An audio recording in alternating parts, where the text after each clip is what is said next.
곽상도씨 무죄 판결, 후폭풍은 이제 시작됐습니다. 윤석열 대통령의 특징 중 하나가 뭔가요? 긴 건 안 보고 코앞의 문제만 보면서 즉흥적으로 결단을 내린다는 게 가장 큰 문제잖아요. 아마 이번에도 그러고 있을 겁니다. 곽상도 국민의힘 의원이 무죄를 받았다고 본인 쪽 사람이 좋은 결과가 나왔으니까 됐다고 생각하겠죠. 그런데 윤석열 대통령의 또 다른 특징이 뭔가요? 좋은 결과만 있으면 장땡이라고 생각하는 아주 단순한 논리와 머리죠. 죄송하지만 후폭풍은 이제부터 시작입니다. 어떤 후폭풍이냐고요? 지금부터 설명해 드리겠습니다. 지금 일단 민주당의 맹공이 시작됐습니다. 이건 뭐 당연한 거죠. 곽상도 전 국민의힘 의원이 아들 퇴직금 50억 원 뇌물 혐의 관련 1심 재판에서 무죄 판결을 받자마자 이런 반응일 거라는 건 누구나 다 알고 있던 사실이었습니다. 그런데 이 판결이 이재명 대표 수사에도 영향을 끼칠 거라고는 생각 안 해봤나요? 실제로 민주당 내부에선 이번 판결이 이재명 대표의 수사 국면에 유리하게 작용할 것이라고 기대하는 분위기도 감지되고 있습니다. 박홍근 민주당 원내대표는 이날 정책조정회의에서 곽 전 의원의 무죄 판결에 대해 민정수석 비서관, 국회의원까지 한 유력 인사인 곽 전 의원의 아들을 화천대유가 어떤 전무성도 묻지 않고 채용하고 6년 근무 대가로 퇴직금 명목에 50억 원을 지급했는데 재판부는 이를 적법하다고 선고했다, 이렇게 말했습니다. 그러니까 이건 무슨 소리냐면 검찰은 50억 클럽의 구체적 진술을 확보해놓고 수사를 전혀 하지 않았다는 거고요. 그들만의 리그라는 민낯이 그대로 드러난 방탄 판결이라는 거죠. 이게 진짜 중요한 포인트입니다. 곽상도 씨 수사를 이따위로 했는데 이재명 대표 혐의를 입증하는 게 과연 쉬울까요? 이재명 대표는 지금 압수수색을 수차례 했는데도 물증이 안 나오고 있습니다. 그래서 검찰이 구속을 못하고 있는 거잖아요. 곽 전 의원의 판결에서 정영학 녹취록이 증거로 인정되지 않았고 곽 전 의원과 그의 아들이 경제 공동체로 묶이지 않았다는 점을 주목해야 합니다. 이 대표의 대장동 사업 특혜 의혹도 정영학 녹취록에 담긴 대장동 일당의 발언이 주된 근거이기 때문입니다. 실제로 정영학 녹취록이 중요한 고리인데 이게 빠져버리면 자전거에서 체인이 빠진 것처럼 대장동 수사가 헛돌 가능성이 높다고 보면 되고 정치권에서도 이런 해석이 아주 유력하게 나오고 있습니다. 너무 웃긴 건 곽 전 의원 그리고 그의 아들이 경제적 공동체가 아니라는데 김웅 민주연구원 부원장과 정진상 전 민주당 대표실 정무실장이 이 대표와 정치적 공동체라고 한 검찰의 주장이 어떻게 성립되겠냐 이거죠. 검찰 스스로가 모순을 만들고 있다는 건데요. 이게 검찰을 단순하게 비판하는 게 아니라 대체 수사를 어떻게 했길래 무죄가 나오냐, 이게 비판의 핵심이라는 걸 명심해야 합니다. 이 판결 덕분에 이재명 대표를 잘못 건드렸다간 정치수사라는 비판을 받을 게 뻔하고요. 이 판결이 나왔기 때문에 지금 김건희 여사 특검도 패스트트랙으로 진행될 전망입니다. 곽상도 씨 판결 하나가 시작을 알렸다는 거고 윤석열 대통령이 대응해야 하는 실전이 이제 시작됐답니다. 민주당이 이상민 장관을 탄핵하겠다는 안을 가결해버렸습니다. 그런데 이제는 김건희 특검을 추진하면서 윤 대통령을 대놓고 몰아가고 있습니다. 지금 민주당이 야당이잖아요.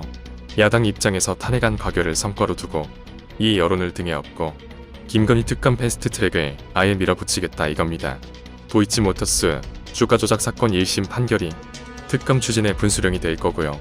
이게 패스트트랙의 근거이자 발화점이 될 겁니다. 민주당 의원들이 이 장관 탄핵뿐만 아니라 김건희 특검 때문에 원내 릴레이 농성을 이어왔거든요. 이걸 실제 특검법 통과까지 지속하기로 결의했다고 합니다. 이미 선고 전부터 도이치모터스 주가 조작 선서를 예의주시했는데 판결이 좋게 나와도 문제, 안 좋게 나와도 문제입니다. 좋게 나오면 곽상도 의원에 이어서 대통령 감싸주기라는 게 대놓고 드러날 거고요. 안 좋게 나오면 김건희 특검 패스트트랙에 제대로 불을 붙여줄 겁니다. 검찰이 도이치모터스 회장을 비롯한 관련인들의 주가 조작 혐의를 지난 2009년 12월부터 2012년 12월까지 하나의 범죄로 묶어서 기소했습니다. 이게 왜 이렇게 된 거냐면 공소시효를 연장해서 김건희 여사 기소를 대비하기 위한 일종의 조치라고 보시면 됩니다. 1심에서 권 전 회장의 실형이 선고되면 특검 주장에도 탄력을 제대로 주게 되는 거죠. 그리고 이걸 아예 패스트트랙으로 끌고 가겠다는 건 대통령이랑 김건희 씨를 대놓고 옥죄겠다는 겁니다. 법사위를 건너뛰고 본회의로 바로 넘기기 위해 패스트트랙을 활용하는 방안인데 국회에 따라서 전체 제적의원 과반수의 동의를 얻어 신속처리 대상 안건 지정 요구를 국회의장에게 할 수 있게 되는 거잖아요. 민주당 의석수가 169명에 정의당 6명, 무소속 의원 동의만 있으면 되는 겁니다. 민주당 의석수를 여기에 활용하는 거죠. 패스트트랙은 해당 안건에 대한 상임위의 심사 기간이 최장 180일, 본회의 상정 전의 숙려 기간은 최장 60일입니다. 240일 이내에만 본회의에서 법안 처리가 가능하다는 거고 패스트트랙이 그렇게 어렵지 않은 상황이라는 겁니다. 실제 패스트트랙에 따라 특검법이 처리된다면 그 시점은 올해 말 즈음이 될 것으로 예상되고요. 이제 2월이니까 올해는 아주 마음 졸이면서 살아가야 한다. 대통령이 지금 상태가 말이 아닐 거다. 이렇게 생각하시면 됩니다. 지금 민주당 내에서는 당연히 특검 찬성 여론이 높습니다. 총선 국면에서도 유리하게 작용할 수밖에 없으니까 민주당 내에서 김건희 특검을 반대하는 건 국민이 인프락지가 아닌 이상 힘듭니다. 여기에 대통령을 비롯한 여당을 공격할 수 있는 무기가 되는 거라 민주당이라면 당연히 특검을 밀어붙일 수밖에 없습니다. 국민임하고 대통령은 지금 발등에 불 떨어진 거죠. 반응을 보면 재미있습니다. 대선 불복이라면서 강력하게 반발하더라고요. 그런데 너무 웃긴 건 대선 불복 맞습니다. 아마 윤석열 대통령을 찍은 국민들도 이 정도인 줄은 몰랐을 겁니다. 지금 당장 탄핵돼도 이상하지 않은 사람이 윤석열 대통령 아닌가요? 국민의힘 양금희 수석대변인이 뭐라고 했냐면 대선 불복이라는 반헌법적 검은 속내를 노골적으로 드러낸 것이라고 했고요. 대선 불복 움직임은 내년 총선에서 부메랑이 되어 돌아올 것이라고 했습니다. 그런데 이 정도면 진짜 바보들 아닌가요? 이미 대선 이후에 본인들이 저지른 만행이 이런 결과로 돌아온 겁니다. 국정 운영이라도 잘했으면 이런 결과가 안 나오죠. 국민들은 철저히 외면하면서 본인들 자리 지키기에 바빴으니까 당연히 국민들의 공감을 못 얻고 있는 거 아닌가요? 윤석열 대통령 오른팔들도 방어하느라 굉장히 힘들 겁니다. 대표적인 게 한동훈 장관이죠. 민주당이 지금 이 부정적인 여론을 등에 업고 한동훈 장관을 집중 공세하기 시작했습니다. 유독 한동훈 법무부 장관에게만 민주당 의원들의 질의가 쏟아졌잖아요. 지금 그나마 국민힘한테 있는 게 백현동 의혹입니다. 이것도 들어보면 말도 안 되는데 지금 이쪽 사람들한테는 이거 말고는 이재명 대표를 공격할 게 없습니다. 이것도 대장동하고 똑같습니다. 타보면 국힘 쪽이랑 대통령 쪽이 문제인데 그냥 단순히 여론전으로 이재명 대표를 까내리겠다 이거죠.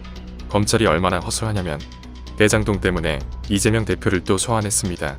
그런데 이렇다 할 게 안 나오니까 이제는 백현동 의혹을 가지고 이재명 대표를 괴롭힐 준비를 하고 있습니다. 백현동 사업 시행사인 아시아 디벨로퍼 사무실 등 40여 곳을 압수수색한 뒤 압수물 분석을 진행하고 관련자 소환까지 준비하고 있습니다. 검찰이 주장하는 근거가 뭔지 보니까 재미있습니다. 사업이 진행되던 2014년부터 2015년 김 전 대표가 이 대표의 측근인 정진상 전 민주당 대표실 정무조정실장과 총 115차례 통화한 사실을 파악했다는 게 하나 있고요. 유동규 전 성남도시개발공사 기획본부장으로부터 2008년부터 2009년 김 전 대표가 자신이 운영하던 식당에서 이 대표와 정 전 실장을 수차례 만나 친분을 쌓았다는 진술을 확보했다는 게 하나 있습니다. 어쩜 이렇게 패턴이 일정한가요? 이번에도 통화했다는 거, 그리고 진술을 확보했다는 거, 이게 끝입니다. 대장동도 진술 같은 것들만 가지고 이재명 대표를 건드렸다가 검찰 혼자 바보 된 거 아닌가요? 진술이라는 건 말 그대로 아무런 근거 없이 말만 가지고 수사를 하는 겁니다. 대장동도 지금 관련자들 진술이 몇 번이나 바뀌었냐고요. 그렇게 따지면 곽상도 씨 무죄 판결도 진술 하나로 뒤집어야 합니다. 지금 곽 전 의원이 대장동 김만배 씨로부터 아들의 퇴직금 명목으로 50억을 받았고 이것 때문에 뇌물 혐의 등으로 재판에 넘겨진 겁니다. 그런데 최근에 JTBC가 입수한 김만배 씨의 육성 파일에서는 김만배 씨가 곽 전 의원에 대해 언급하는 내용이 나옵니다. 병채 아버지는 돈 달라 하지. 병채 통해서 이런 말이 나온다고요. 이것도 전화통화 녹취록이고 진술인데 왜 곽상도 씨는 무죄인가요? 검찰은 지금 본인들 스스로가 함정을 파고 있고 그 함정에 이미 들어가서 흙으로 위를 덮고 있다는 사실을 빨리 알아차려야 합니다. 대통령이 검찰총장 출신이라서 그런 건지는 모르겠는데 현 정부 인사들이 죄다 보는 시선이 좁습니다. 검찰청 창문 보면 엄청 좁잖아요. 딱 이 정도로만 세상을 바라보는 느낌입니다. 국정 운영을 하려면 그리고 대통령으로서 일을 하려면 지식만 필요한 게 아닙니다. 사람도 다룰 줄 알아야 하고 철학도 있어야 하고 지능도 좋아야 하고 사람도 좋아야 합니다. 그런데 지금 대통령을 포함한 참모진, 여당 의원들까지 지식, 사회성, 철학, 지능, 도덕성 어느 하나 제대로 갖춘 인물이 하나라도 있나요? 본인들이 말을 하면 할수록 민주당에 표를 주고 있는 꼴이라는 걸 본인들만 모르고 있다니까요. 안철수 씨한테 희망을 거는 분들도 있었을 겁니다. 그런데 희망은 그냥 접으시길 바랍니다. 윤석열 대통령이 조금 압박했다고 이제는 문재인 정부 까기로 하루아침에 전략을 전환했습니다. MB 아바타에 이어서 윤 아바타를 하고 있는 분이라서 희망은 전혀 없고요. 미래도 없어 보입니다. 오늘 내용은 여기까지입니다. 긴 영상 시청해주셔서 감사합니다. 유익하셨다면 구독과 좋아요 한 번씩 부탁드립니다.